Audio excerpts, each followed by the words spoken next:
My name is Chagulanyi Sentamo. For the record, Bobi Wine is just a nickname.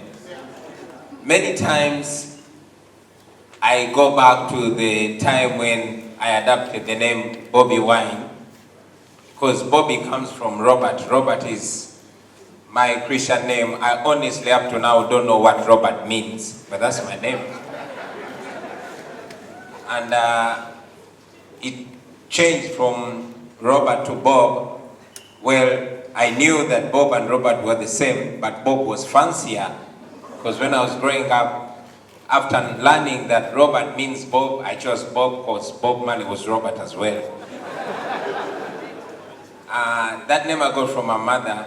I was named in 1982 when I was born after one then great African revolutionary called Robert Mugabe. Yeah. When I was at school,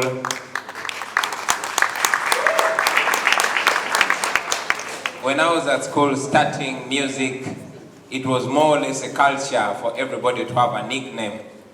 And because Bob was fancier than Robert, and Bobi was even more fancier than Bob, because Bobby Brown was the fancy artist then.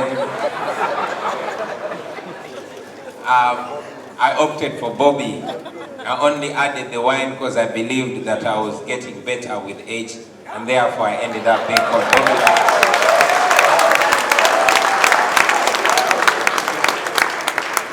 I still feel the regret, because if I knew that I would grow up to be a proud African, I would probably choose a nickname that sounds more African.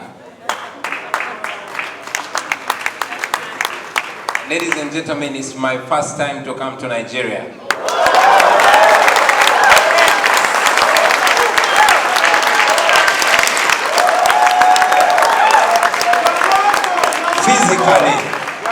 Physically, my soul and heart has always been in Nigeria. My thoughts and beliefs, and indeed confidence, has been in a great way shaped by what I learned from Nigeria. I grew up reading books from the great Chinua Achebe, from the great Edechi Amadi, but most importantly from Professor Wole Soyinka, who was born in and not only me, ladies and gentlemen, but my generation in Uganda and in East Africa has been shaped by the confidence and vibe that we get from Nigeria. You guys should clap for yourselves.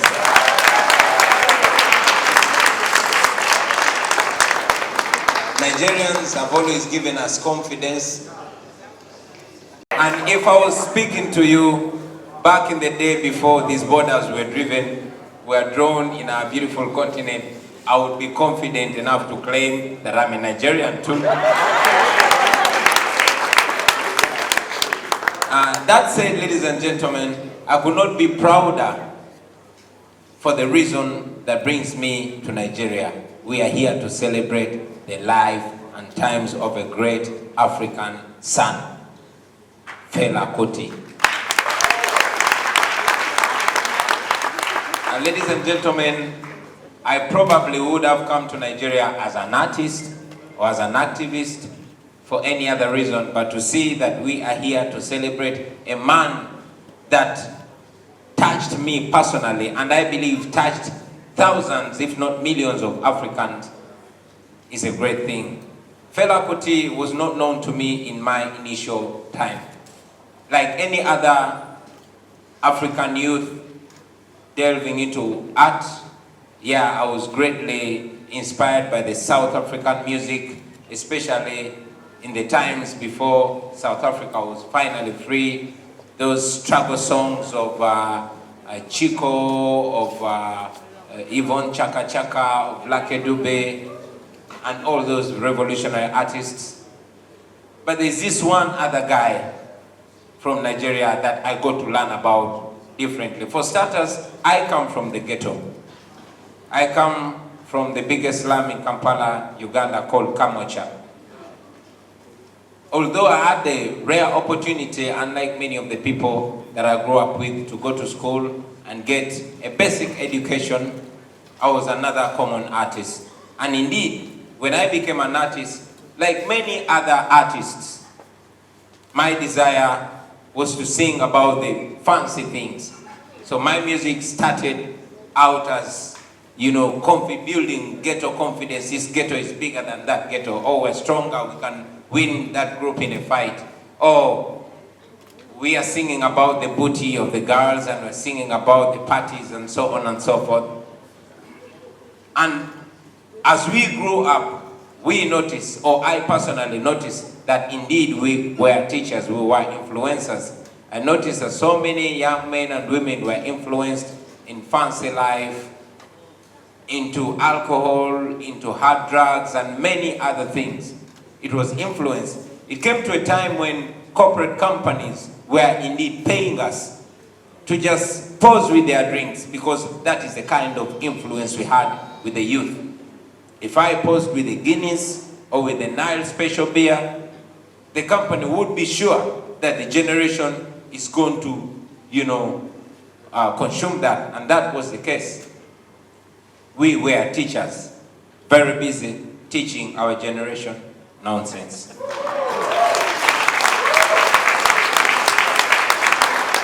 Like I said, it's either by mistake or deliberate that artists or activists that tend to teach what is not beneficial for the status quo are not promoted. I did not learn about Fela Kuti from mainstream media. I never watched any of his videos on national TV, and I never heard his music on national radio.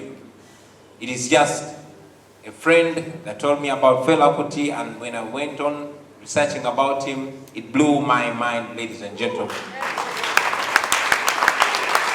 So, 10 years ago, I personally took a decision to change the genre of my music from entertainment to edutainment. We called it edutainment, one, because music was a very influential and effective mode of communication.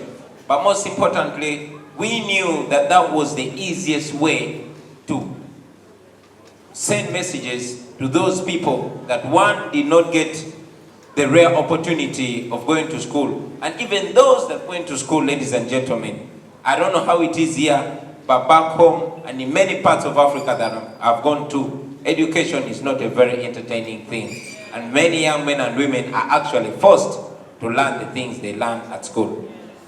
So when I changed my music, initially,